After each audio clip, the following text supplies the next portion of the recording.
Hello, podcast listeners. Are you ready to advance your career in healthcare? Then join us at the Women in Medicine Summit, a 2-day power-packed event designed to propel you forward. The Hit Like a Girl pod crew will be there cheering you on at the Drake Hotel in Chicago, happening on September 13th and 14th. Get ready for skill-building workshops, inspiring talks, and actionable strategies to help you thrive in your healthcare journey. Here's the best part. Use code REFERRAL5 at checkout to snag your ticket at a special discount. We can't wait to see you network, learn, and grow alongside other amazing women in medicine. Secure your spot now at womeninmedicinesummit.org and enter the code REFERRAL5 to unlock your exclusive discount.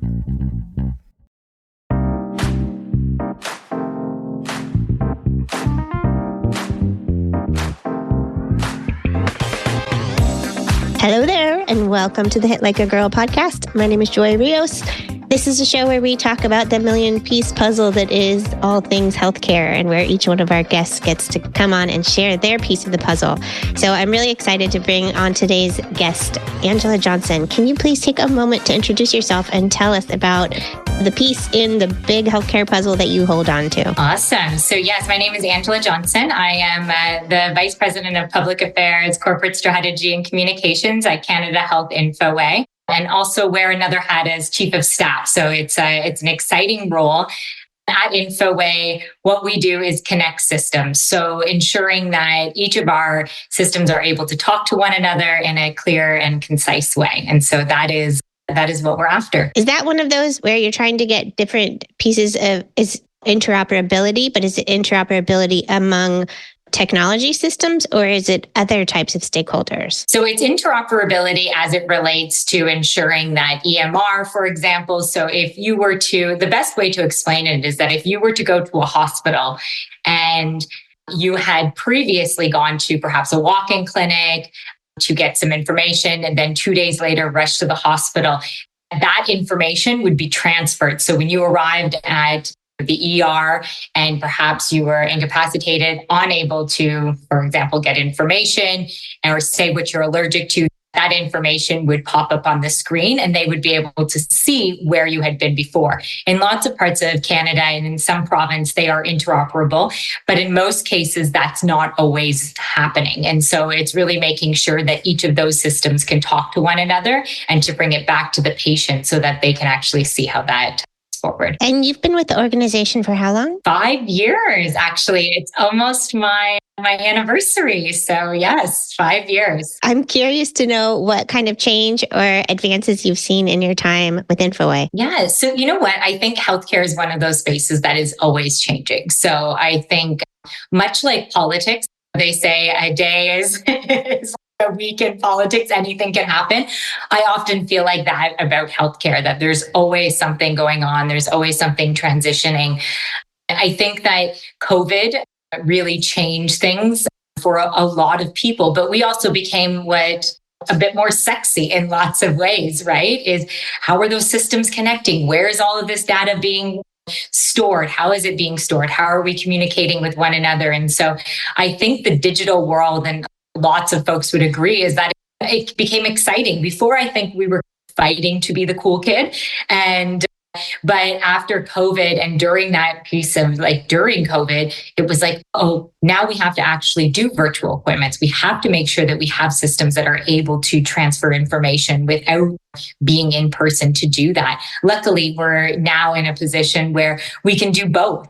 And I think that some had seen, oh, this is actually beneficial to do virtual care or to have those types of things available, but also not losing that in-person ability as well. Do you guys experience the same thing? Because we're starting to see it a little bit in the US, where there was a huge push for virtual visits, but because of reimbursement rates and whatnot, they're not really sure if they're there to stay, if it was just during COVID. Do you guys feel a little bit more permanency with it? I think it depends on who and where you are. So I think, and it also depends on, I think, the physician and the patient as well, right?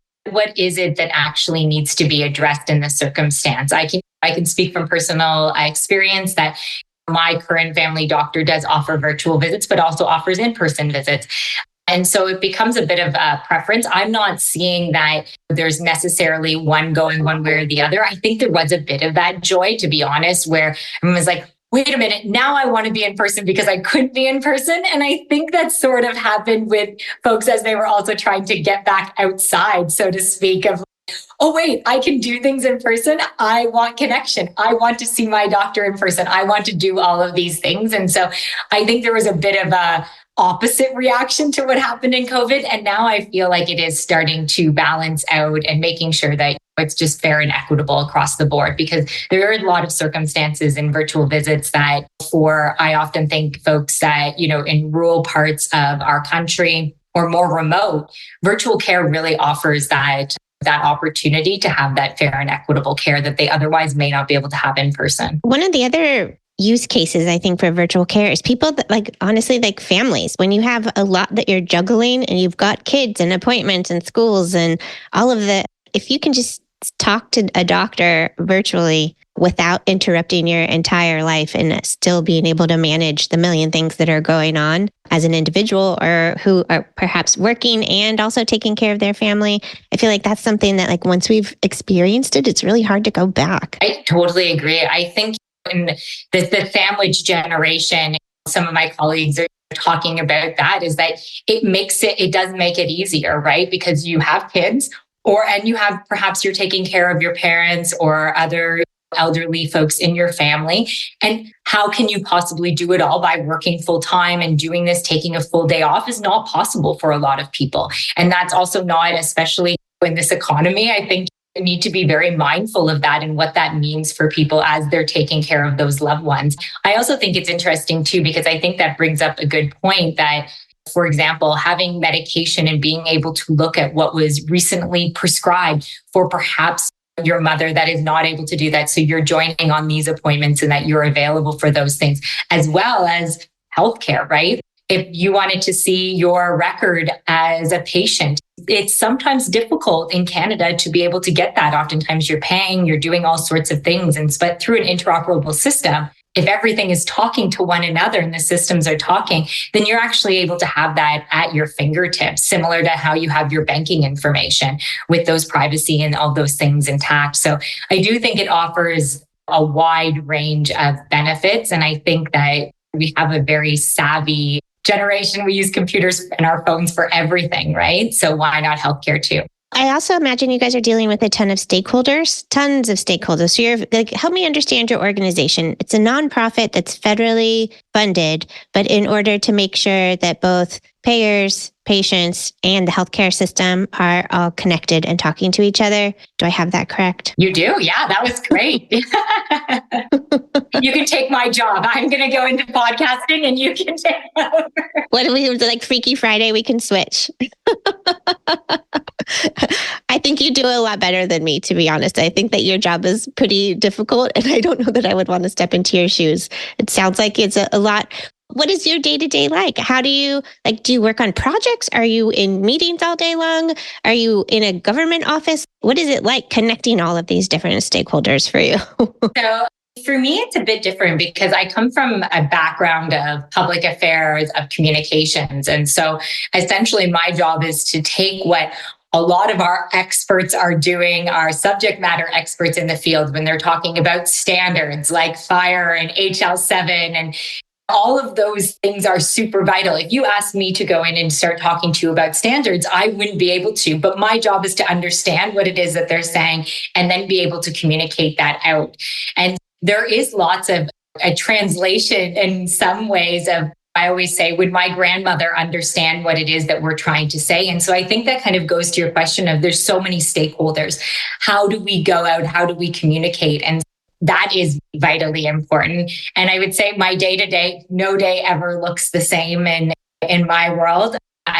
Anything from traveling to different provinces and territories, meeting and educating both on our elected officials to make sure that they understand the work that we're trying to engage with in the province or territory, as well as meeting with what would be our bureaucratic department staff in each of those provinces and territories, and connecting them back to the federal government and what Infoway is doing.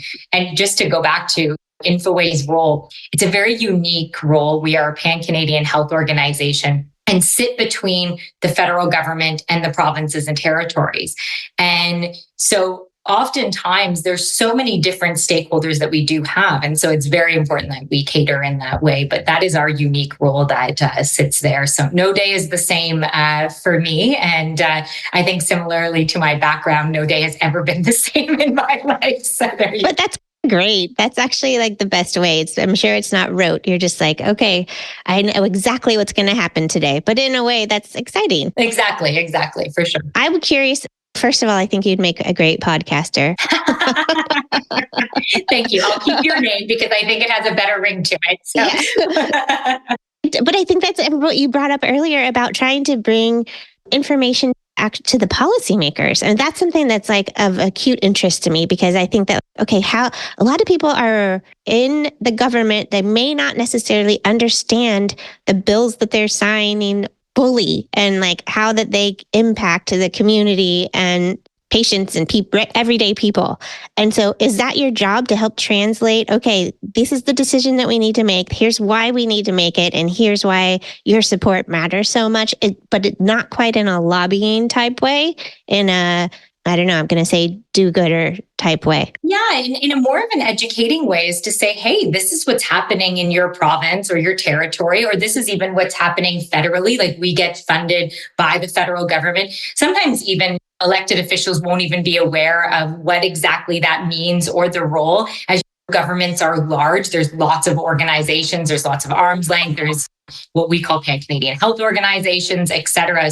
I think it's really vital that, elected folks understand, hey, this is what is going on. This is why we need the support. I often think that interoperability, we're trying to make it a household word. And to be honest, it has become way more, people are using that word. For the longest time, I didn't even know how to spell it. And so I'm like, here we are talking about something that the average person has no idea about what that means, but it's so vitally important. And I think that's true of politicians too. There's so many issues. There's so many things at play. How can you possibly be on top of everything all of the time? And so that is part of our role, is to make sure that we're educating on, okay, wait a minute, what is interoperability? Oh, it just means connected care. What does that mean for my mother? What does that mean for me? What does that mean for my child? How can I see that play out? And that is super important, because always making sure that we're keeping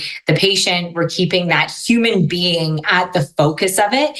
And that actually makes it a little bit easier to explain, because everyone understands when it's like, oh, I've been frustrated. In Canada, especially, it's, oh, you've gone here. Oh, you need to do this again because I don't have this, or I can't see that, or it takes X long time to get these things. And I think there is some frustration, but when we are in an interoperable system, things can work a lot more smoothly. Here is stop me if you think I'm crazy or out of line. Just, I'm going to go ahead and never. But one of the things that they say about Canadian health is, okay, first of all, it's paid for, but a lot of times people have to wait. The wait times are significant for folks.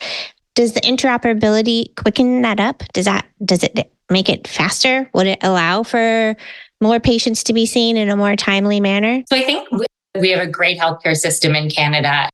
Looking at across the world and seeing how the level of service that we get, there are wait times, and that is dealt with within the province and territory on how to look at that. Interoperability really tries to make sure that it's a more seamless experience. So even if you are waiting, that you actually know that information got there. It's less about, it's more about making sure that it's connected. If you think about how we still use fax machines in Canada today to make sure information is going, in some parts of the US as well, and other parts of the world, we're talking about security and privacy and all of these things. If you look at that, even, it's how you could question a whole bunch of other items in that area.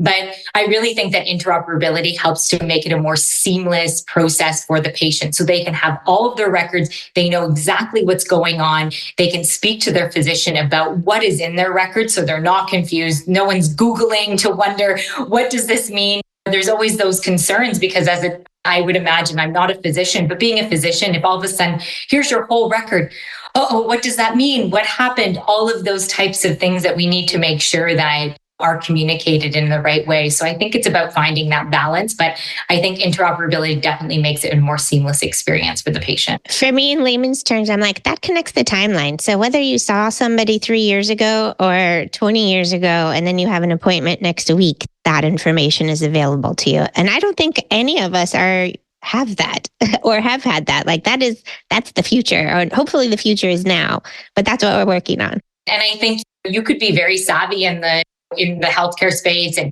keeping everything in line. But even still, in some complex situations or whatnot, it's, to your point, is wait a minute, where is that? How is that due? And you can imagine that even newcomers to anywhere trying to understand a system is, how do you make, again, that's about that equity issue, right? Is making sure that everyone has that same opportunity and looking at healthcare in that way, and then making sure that it is seamless. So that way we're connecting to international standards. So if you do have records or whatnot that are brought into another country, theoretically, this is the dream, that it would be seamless in approach and that they would be able to understand and the systems could talk to one another.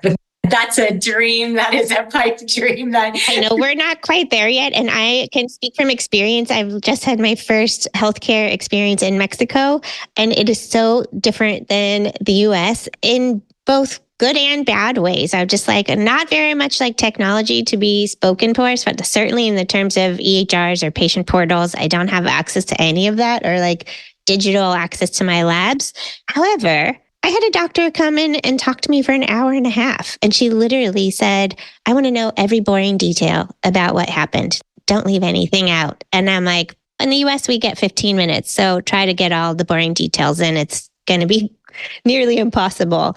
But it would be incredible to be able to, that is the dream, across international borders, to be able to share that level of information in a secure and private way. I'm just like, oh, there's the holy grail.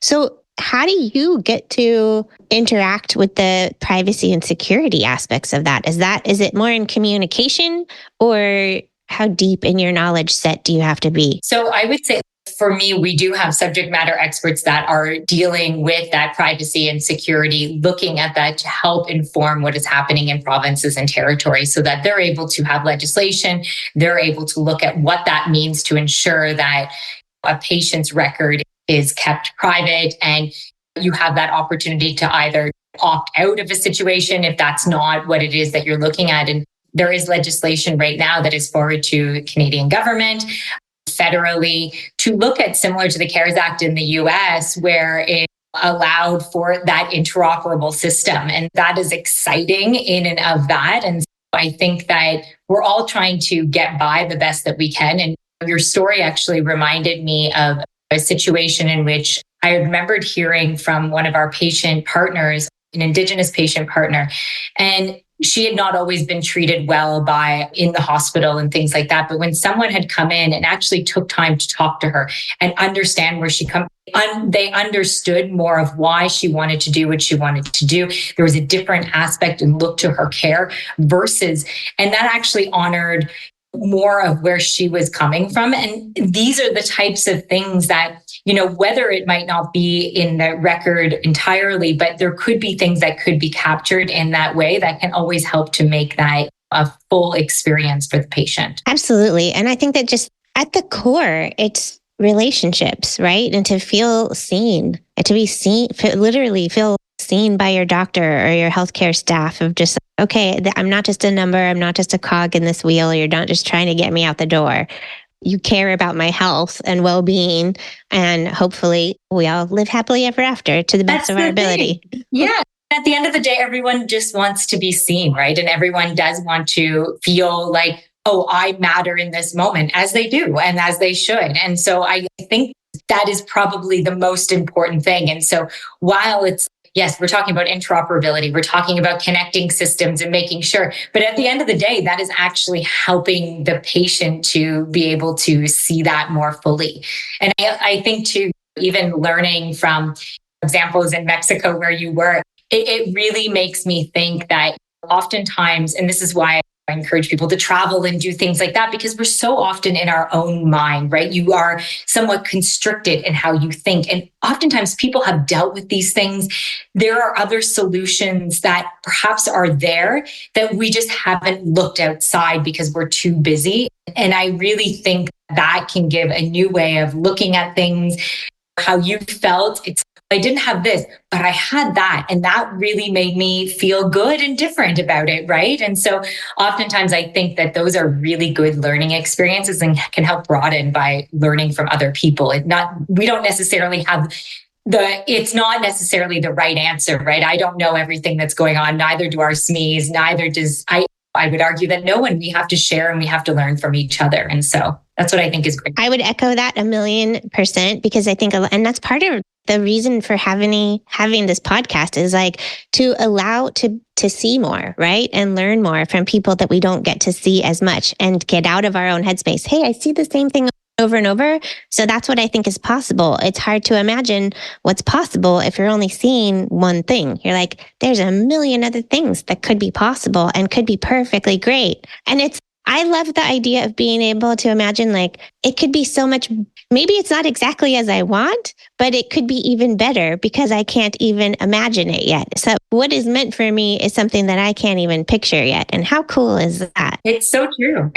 Honestly, I always think it's the simplest way to innovate is to learn what people already do elsewhere because it's there for us. It's there for us at our fingertips is that we just have to open up our eyes and see and be open to that in a bigger way, right? If somebody wanted to imagine having a job like yours, what did you study? What did you do in order to get to where you are? And say your title again. And also, it sounds like it's communications. It sounds like there's a lot of public relations in a way, and also learning about government and technology. Like, what's the major? I would say that I came about it a unique way. Now this doesn't mean you shouldn't go to school. You should absolutely go to school. Yeah. My degree was in political science, but it didn't necessarily lead me here. I was very involved in politics for many years and worked in different levels of government in Canada and even in the US.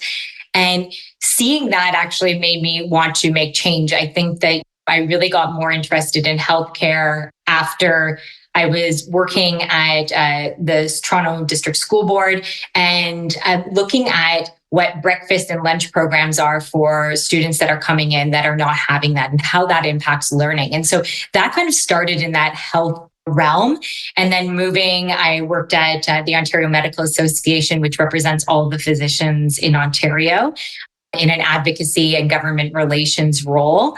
And so that really, I think, took off more from that healthcare space and then ended up here. So yeah, my role, I work in public affairs, which is really government relations. It's talking to a number of our government stakeholders, both on the political and non-political side, corporate strategy. So looking at what we're doing, where we're moving, how we are moving with the funding that we receive from the government. And then lastly, that communications piece where, to your point, the PR, the media, how we're talking, what are those notes? So often I'm not on podcasts like this. In fact, I prefer not to be on podcasts like this. So my team is, please do this. You're talking to Joy, like it or not. This is not my mode.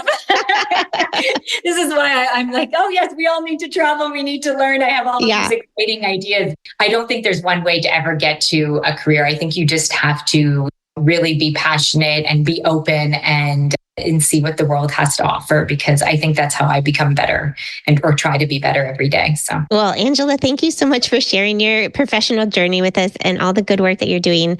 If somebody wanted to connect with you or follow you or work with you, where would you point them? You could go to our website, which is at infoway-inforoute.ca. So Infoway, Canada Health Infoway. You can definitely put us into Google. We're also on LinkedIn and we're on Twitter, also now X, and a whole bunch of other spaces. So yeah, please connect. Great. Thank you. Thank you. Thank you again. This has been a pleasure. Joy. So much fun. Thank you. Thanks for listening. You can learn more about us or this guest by going to our website or visiting us on any of the socials with the handle #HitLikeAGirlPod. Thanks again. See you soon. Again, thank you so much for listening to the Hit Like a Girl podcast. I am truly grateful for you, and I'm wondering if you could do me a quick favor. Would you be willing to follow or subscribe to this podcast, or maybe leave us a rating or review? Or if you're feeling extra generous, would you share this episode on your Instagram stories or with a friend? All those things help us podcasters out so much. I'm the show's host, Joy Rios, and I'll see you next time.